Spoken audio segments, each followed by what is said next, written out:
What up? What up? What up? Can I give myself a little bit round of applause? You're exclusive. I love them all. It's so hard to picture. So it's like trying to pick a child, a favorite child. I also believe that everybody is special. And that's the thing, discovering what makes you special and different from everybody else. So, Whoa, that's $8 to $10 million a month. it was more than that. It was a lot of money. And, we had a lot of perks. And I had over 300 gas stations that I operated. Hello, Tom Levecki here with the New Theory podcast. We're having our fourth installation of, and let me just take a quick puff, of Cigar Room Confessions. Our next guest is someone I know for a number of years. He hails from Roselle Park, New Jersey, where I am from, and love this guy. His name is Roman Darwin. He does insurance, a whole bunch of financial planning, and the nice thing about it is he works on a longer-term approach. Today's focus is going to be on how to network, but how to really network on, in the social media environment. Now, I've been very fortunate. I've had, a billionaire on the show. We had Jeff Hoffman, who's one of the founding teams of Priceline, Gary Vee and some other great folks. But the thing is, the reason why I want Roman on today is when you hear these people that are worth, $100 million, $200 million, crazy amount of dollars, and they did it 20 years ago, things are much different now. So this is a guy on the grind. This is a guy doing it now, and he's going to give us a whole bunch of pearls. So Roman Darwin, welcome to the New Theory podcast. How you doing today? I'm doing fantastic. Thanks for having me. I appreciate it. All right. So first, let's talk about what exactly you do, and then I want to talk about how you do it. Sure. So what I do is really help people plan for the long-term financials with retirement and being able to lower risk in a very tax-efficient way, which a lot of people are worried about, outliving their money, not dealing with market risks. That's where I come in to make sure that a person gets from point A to point Z in a very disciplined way, because at the end of all of it, it's about discipline, forced savings, and being able to stick to the plan. Like I tell people, even like working out, you work out once a day, twice a week, and all of a sudden 30 days later you want to quit. It's because you probably took on a little too much. It's about training yourself little by little every day, every week, and then over time you start getting the results. Same thing with when it comes to long-term assets, building wealth, or even reaching your financial goals. Okay, and one thing I like about Darwin is he's a hustler, right? And we'll send you all his information so you can check him out. So you are a 1099 person, which is your own business. So tell us exactly how you started and how did you get client one? Sure. So I started a little about 8 years ago now. Amazingly enough, time has flown. But I got started in the financial service business, got licensed, started working with a major firm in the city, and decided to go the 1099 route because I was a W-2 employee years before that in the health club industry. And I decided, I want to be able to have my own business. But, Tom, I didn't really come from a wealthy background. I didn't have a capital to start with. And I said, how can I go out and be somewhat of an entrepreneur, design my own schedule, design my own life, really, but not be able to have to kind of come up with some big loan to do it. And I found that this was a market to be able to do it. So because it comes down to your personal skill set and your ability to build relationships. And my first client was actually happened to be a friend of mine who was just recently getting married at a young age. Nice. And said that, look, I need to take care of something happens to me, I want to take care of my family. And I said, well, I'm the guy to do it for you. And I didn't really know what I was doing at the time, which is learning, but the easiest way to learn how to hit the ball is you got to swing the bat. And that's what I started to do, and I've been doing ever since. Okay, I love it. Okay, now, so folks that are listening, and I want to gear towards maybe the young hustler who is starting out. When you first started, you were W-2, right? So do you recommend somebody going to, a bigger firm, not any firm, whatever, but just a bigger firm, getting the credentials, learning the business, saving up money and then doing it? Or in retrospect, you're like, shit, you know what? I kind of wish I did a 1099 in the jump. So how can somebody start? What are the first actionable steps? I feel that going with a big firm, getting the chance to be properly trained, there's a lot of value in being apprenticed. And so when you follow that route of apprenticeship, which is very common in the industry, you get a chance to be able to learn from somebody who's seasoned, who's been there, done that, done the mistakes, so you don't repeat them either. I mean, some people say experience is the best teacher, but if you can learn from somebody's experience, it cuts all that learning curve for you. So starting off with a firm that gives you financial support and then breaking off on your own once you realize you know what you're doing is, I think, the most financially easy way to go about it. Or you can jump in fees first. But like any company or any business, there's a high failure rate in the first year, and a lot of it has to do with that financial pressure on not having some kind of steady paycheck. Okay. Now, one of the strategies that you employ I call it batching. The sales guys call it batching, probably similar to you, where you get involved with organizations because you want to, right? But then also you work through those organizations to get them on as clients. It's called what it is, right? But you do it because you love it. How do you, get involved with organizations? Or what are some of the organizations that you're involved with? I'm involved with a couple of law enforcement organizations, and the reason being is that what I found later on, and I wish I would have learned early on, was that you find organizations that really have an appeal to what you believe in.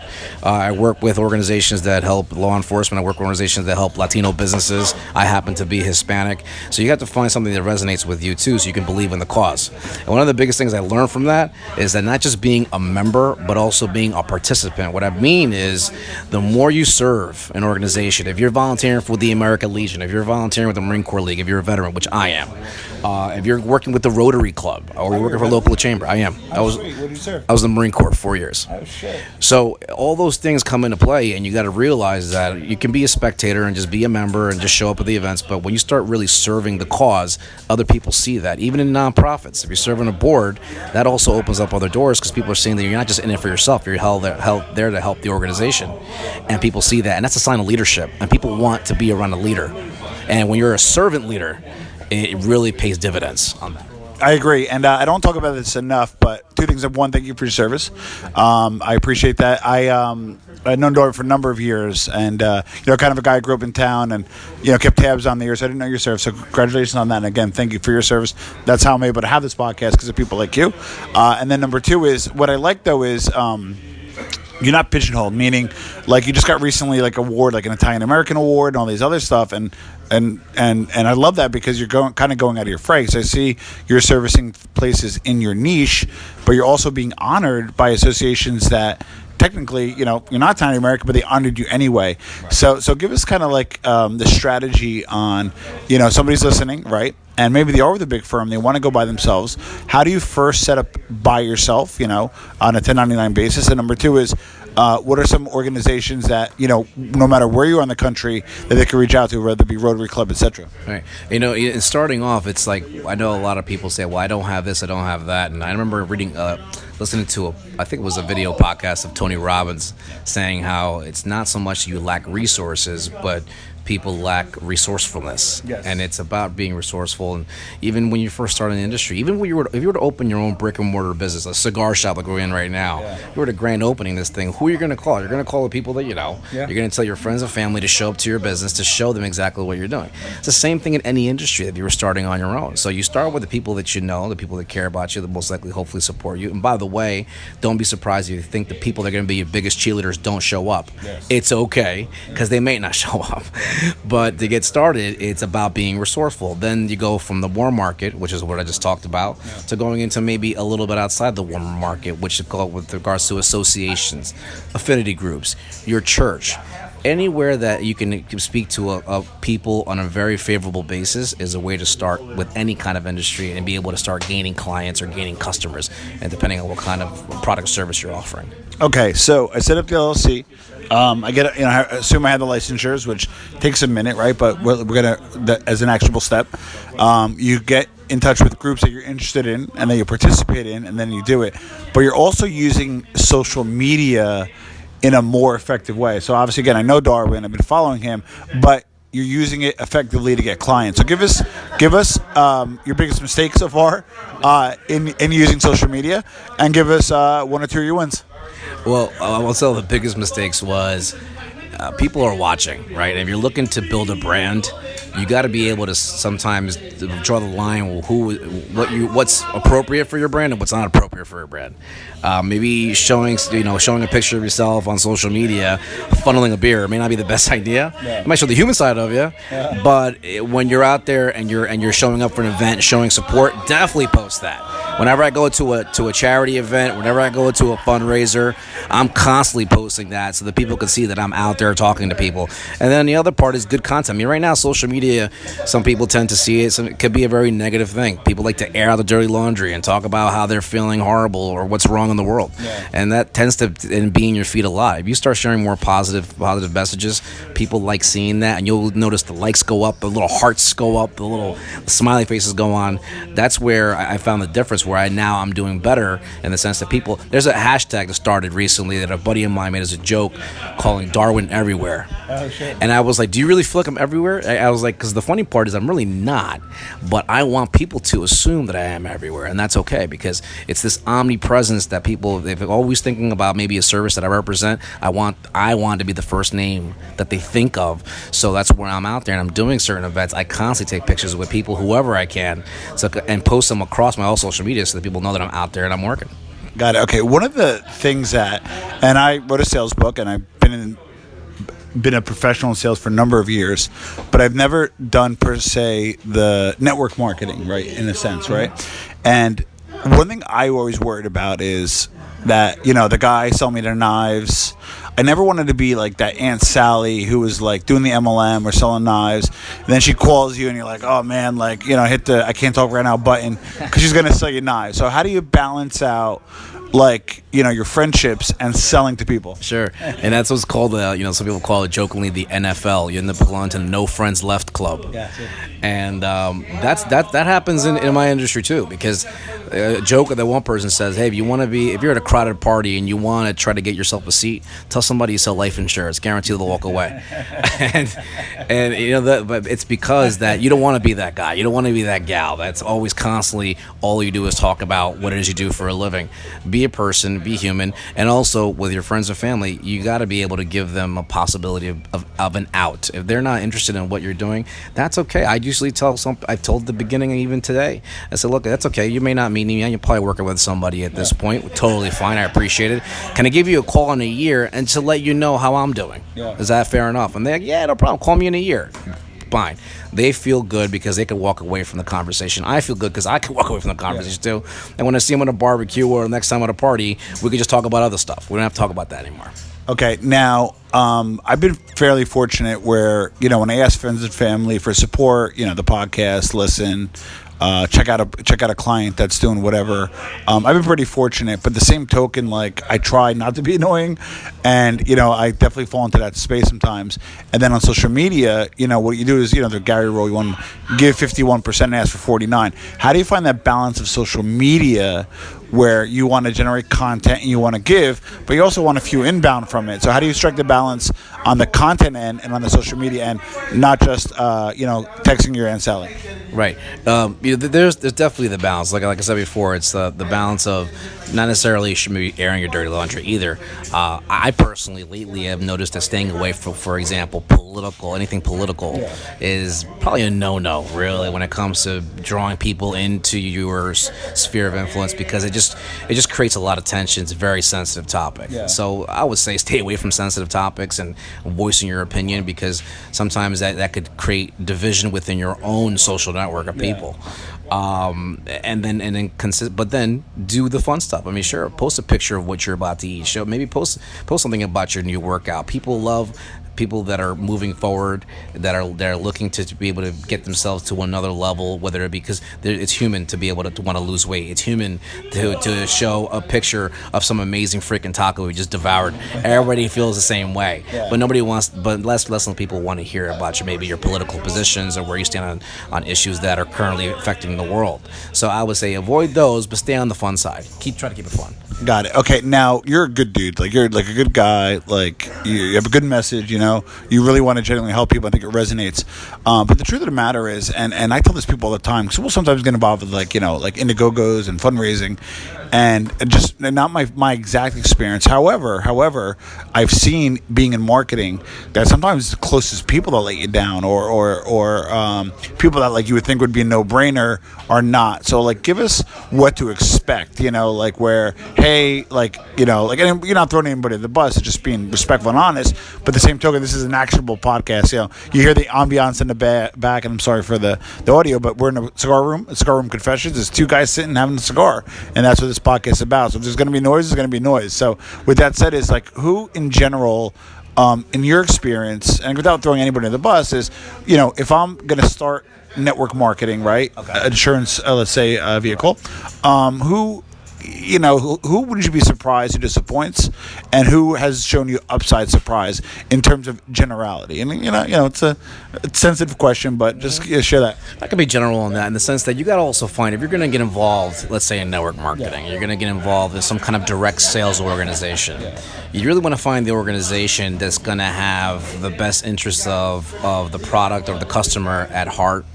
Some organizations have a heavy push on recruiting. And I know that tends to be. And you don't, though, which I like. No, it's not about recruiting. But what we want to be able to see is that you want to go out there and serve, leading with whatever solution you have, because a product should be a solution to a problem the general public has. And as long as you're providing a solution to a problem, then you have a great platform and value proposition. That value proposition should be first. And if you have an opportunity attached to it where people can share this product or service or solution to the general public and also profit from it on a part-time or full-time basis, that should be the secondary goal, because the first goal will then lead into the second. When people see that there's something there, actually, funny, last night I met with a client and she goes, "Can I do what you do? Because I like the way you're going about this." And it seems like she had a bad experience with a previous advisor. I said, "Yeah, you could do what I do. You can follow. You can go through a licensing course and learn, and you could definitely get mentored by somebody like myself." I said, "It's not a problem." I said, "But my goal here is to help you first. Then we could talk about that later." And I directed the conversation right back to her, and she appreciated that. And she goes, "Once you get this done, tell me how that works." And that's fine. Yeah, because you literally need their buy-in. I love it when people call you up and like, "Hey, I want this and this from you, but I want to buy your product or service." Well, you're able to provide the value adds if there's an initial proposition, or if there's some sort of commerce or relationship, especially business-wise. All right, let's talk about finances. Okay, so how do you manage the swings? Because you're in your late 30s, and you're in a relationship and you're providing. So how do you manage the ups and downs? Yeah, the roller coasters of being 1099, or any business owner. Every business owner has peaks and valleys in their profits and their revenues. And I know that what I learned over the past couple of years is being more diversified in the sense of, I tell clients right now, if there's there's something in your life that has a dollar sign attached to it, I can help. And that's where networking and having an alliance of other professionals that maybe don't necessarily do what you do, but you can point your client to another professional that could assist them. That actually could create a general revenue sharing agreement with some other professional. I have agreements with some CPAs, some tax professionals do tax resolution, for example. I've networked with realtors and mortgage brokers, because sometimes people come to me and say, "Hey, Darwin, I want to buy a house. Hey, Darwin, I'm looking to refi my home." I say, "Hey, you know what? That's not exactly what I do, but I definitely have somebody in my wheelhouse that can help you with that." And usually, obviously, outside of being compliant in how that works, because there's compliant ways to do that, you want to take advantage of those opportunities and learn what those markets are to a degree. How do the mortgages work? How does health insurance work or group benefits work for a small business owner? So you can tee up the right conversation for the professional to come in and help that client, and then at the end of it, the client's still appreciative because you're the one that pointed it out and found the solution to the problem. And there's always going to be profit in that relationship. That's the biggest thing. Okay, now it's a tough question, and I'm still trying to figure this out in life. How do you manage, especially when you're 1099 or entrepreneur, or both, right? How do you manage underperforming relationships? You call that person up, you're like, "Hey, listen," like compliantly, right? I got you 6 leads or 6 gigs, and none came my way. Or do you not verbalize it, and you maybe you ghost them and you move on to a different direction? How do you manage through underperforming relationships? Yeah, and especially when it comes to leading an organization, right? And you got representatives you're working with maybe that are out in the field, like you said, maybe providing leads for them, and they're not necessarily producing. It's all about coaching. People really don't want a boss, but they would like to be coached. But I coach people based on what they're looking to accomplish. And typically when I meet with somebody, even if they're getting to my business, I sit down and write out exactly what their goals are, what they're looking to get out of this relationship or this profession. And then if they're not necessarily achieving those numbers for whatever reason, we go back to why they started at the beginning. I really put their goals back in their face. I go, "Look, this is what you wanted. We agreed that it's going to take these actions to get there. And if you're not doing it, well, then do you feel like maybe are you looking to change your goals, or are you looking maybe this isn't for you?" We can have an open conversation. conversation that way, because at that point, if they say, "Look, I'm having issues here, here, and here," great. Then it's my job as a leader to say, "Okay, let me work on those areas with you to see where we can make you stronger." And have you be more effective, so that they're happy, they're profiting, and they can have a great income and have a lifestyle. Some others say, you know what, they will say it, they don't follow through, and then eventually that comes out. Typically, the truth comes out, and at that point, you just kind of let them go and just move on very graciously and say, maybe this isn't the right fit for you, but if I find an opportunity that would be a fit for you, I'll let you know as well. Because when it comes to developing a sales organization and recruiting, it's a lot easier to give birth than it is to raise the dead. Some people you cannot resurrect. Some people want the dreams, they want the goals, they want the different lifestyle, and they have these ambitions, but the ambitions are not in alignment at all with their actions. And if those actions, and we're using actions behind ambition, that will then achieve the result. But if there's no action behind the ambition, it's all talk, then it goes nowhere. Everybody's losing. They're losing, I'm losing, and the client ultimately is losing, because you know what? Those people out there need our service. Okay, so now let's get to the products. Whether you're 23, 33, 43, what is one vehicle that everybody has to be in or should be in, regardless of where they're at in their life? Well, first of saving for the future is always a good thing. Now, there's different camps on what people say, how to go about that. Maybe you have a 401k at your job, great start, go for that. Maybe you have a pension, great, go for that. In any way where you can participate in a systematic way of saving for the future, start as early as you can, because the more disciplined you are, there's a time cost of waiting too long to be able to save. And a person who's 23 versus a person who's 33 or 43 is a little late in the game starting there. And so you want to do something that's disciplined and forced, and if it's available at your job, great, participate, take advantage of it. And also remember that nobody's immune to risk. Disability is a real thing. 80% of us before age 65 could have some type of critical illness like cancer. And so you have to understand that along the way, we're not invincible. We also have to worry about managing risk, and that's where the insurance products like disability and life insurance come into play to protect that. Because it's like a mountain. All right, Tom, you're going up the mountain, you're doing everything like the right way, climbing it up, you're doing the IRAs, 401ks, and everything to get to the top of the mountain to get that accumulation, and you get all this money. And then you have to get back down the mountain too. And that's where the risks come in. Tax risk, market risk, morbidity, mortality, longevity, all those things come up. But you also have to remember that up on the way, you could hit some of those risks as well. Some people, if you look at Google Mount Everest statistics, a lot of people die on the way down, off the mountain. Yeah. There's a lot of fatalities. Why? Because they didn't plan to get down. They didn't do as much planning as they did getting on, as opposed to getting off. And people tend to overlook that part, and that's important. That's really important. Now, put you on the spot here. What vehicle, in your opinion, is a little scammy? Just like, you know what, somebody reaches out to you and they say, hey, this investment vehicle that's out there, just what's one you just categorically don't believe in as an investment vehicle and that you find a bit scammy? Okay. I would say in terms of a risk tool, I will be leery, and they really don't offer much, but the idea of long-term care. Yeah. Long-term care is a very big issue, and it can happen to anybody at any given point.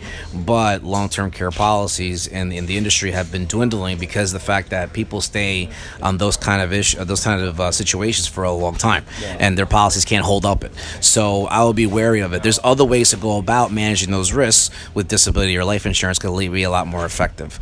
The other thing I'll say, because it's pretty new in the industry and it's pretty hot, is, and I'm going to get into that, it's cryptocurrency. Yeah. Cryptocurrency is a great opportunity. I want to say that off the bat. It's been doing really well, but you have to really understand what you're getting into and also understand that there's going to be some risks associated with it. So if you're looking for short term, just understand it's going to be very short term, because most experts don't see crypto going that long. Could it? Maybe, but understand it's going to be a risk. Just like even if it was a penny stock back in the 80s, it's all the same kind of risk. So just understand that I wouldn't bank necessarily your retirement on Bitcoin, but could you bank maybe the next 6 months to a year profiting? Sure, absolutely. But just understand what you're getting into. That's okay. And then so you're using social media as a platform. You're doing good old-fashioned networking. You admit that you want to do more. That's a good sign of a hungry entrepreneur, which you have to be when you're 1099 and eat what you kill. Give us some of the tools that you're using and some of the platforms that you're on. So, well, with regards to social media, I mean, I'm definitely on Instagram, Facebook. I'm starting to use Snapchat a little more. I feel like it's a newer platform. I think most people even still trying to figure out how to really capitalize on that. LinkedIn is another thing that people tend to forget because it just seems like it's a common thing. But it's when you really leverage LinkedIn, you really make some connections there. People are willing to listen.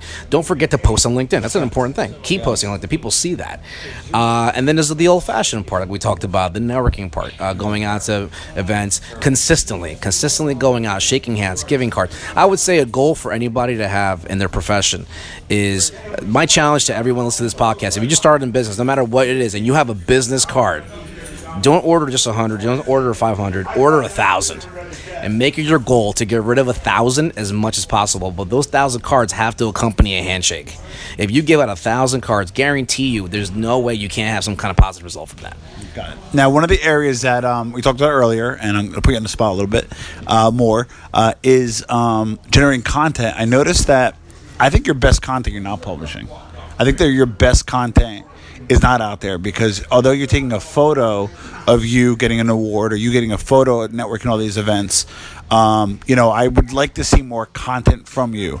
Are you planning on generating some content? Yes, I am, and that's one of my. And I'll say you gotta look at your strengths and weaknesses. One of the weaknesses that I do notice is that I noticed that there's a lot of things that I could share. I just haven't been sharing, especially verbally.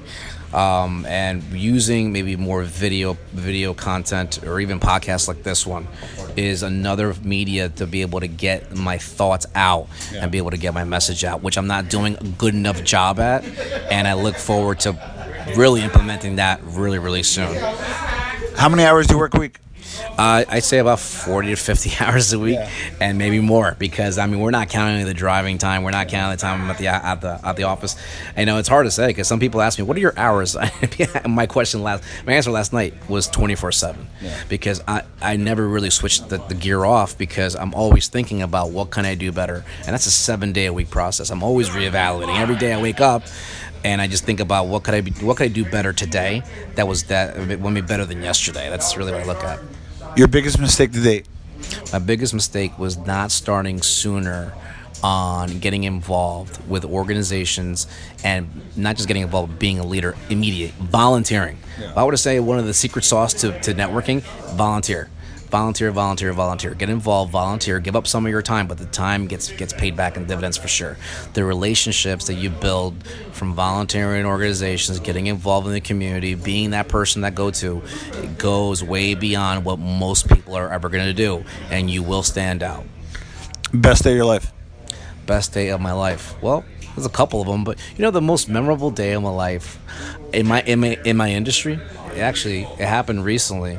And it happened because it's actually a negative, it's a positive. It's actually a friend of mine who's a client who had cancer. And it was my first time in my career where I actually had to go through a claim process.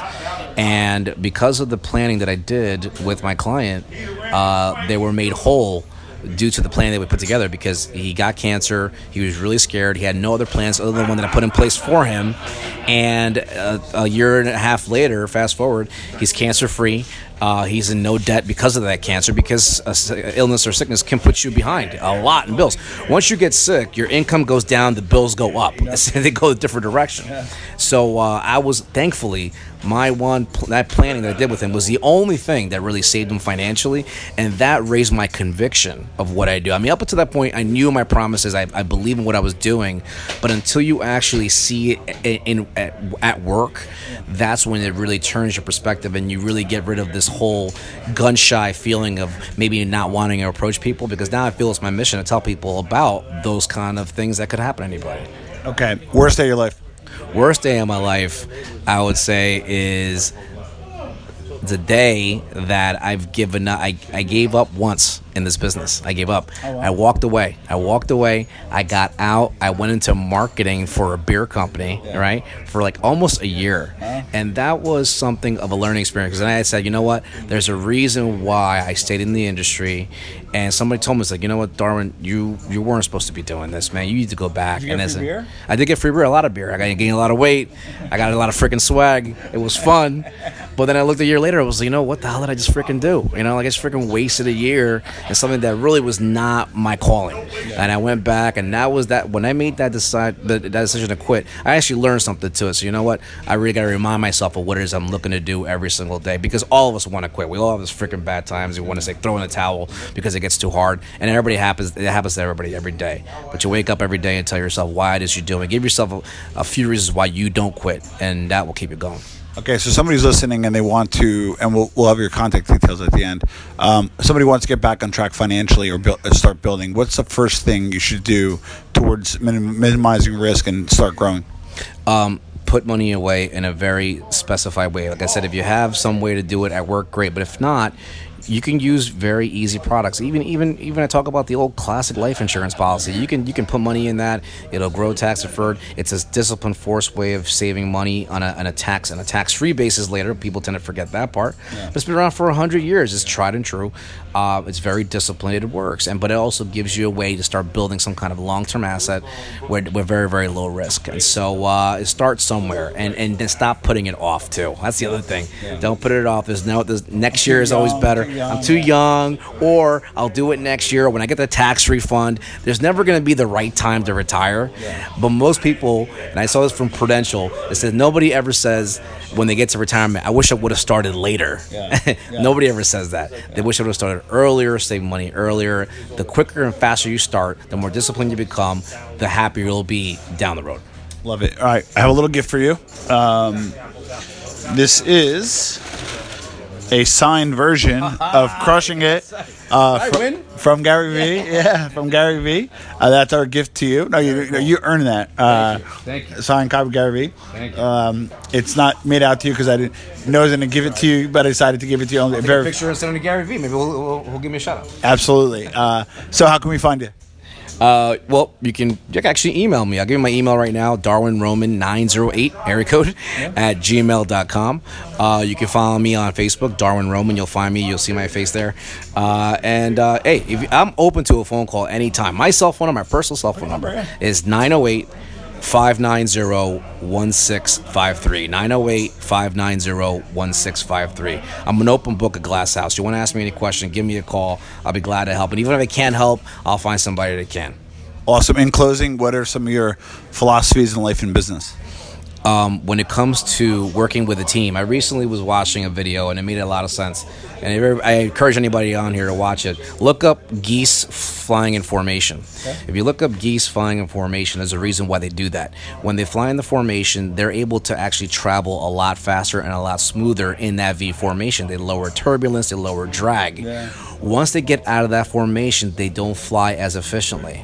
And so you have to understand that if you're in formation with somebody, your family, your team, your church, if you're all flying in the same direction, you will get to your destination a lot easier and quicker. And remember that when people will fall off behind you, you circle back. Geese will actually circle back and pick up that person who's slacking, that goose is slacking, put him back in formation to continue on. And the geese in the back of the formation will honk to encourage the lead goose to continue pushing forward. It's an amazing thing to see in nature. And people have to be the same thing. When you see somebody that's going in a different direction, encourage them. No matter how high of a position you think they have, it could be mom or dad, it could be your spouse. Everybody needs encouragement, and nobody loses that. There's an old saying that says a candle loses nothing by lighting another candle. Go out there and light somebody's candle today. You'll never regret it. Love it. Darwin, thank you for being on the New Theory podcast. We'll be sure to put the links, and thanks for being on the show. Thank you, Tom. See you again. Oh, appreciate it. Could have been.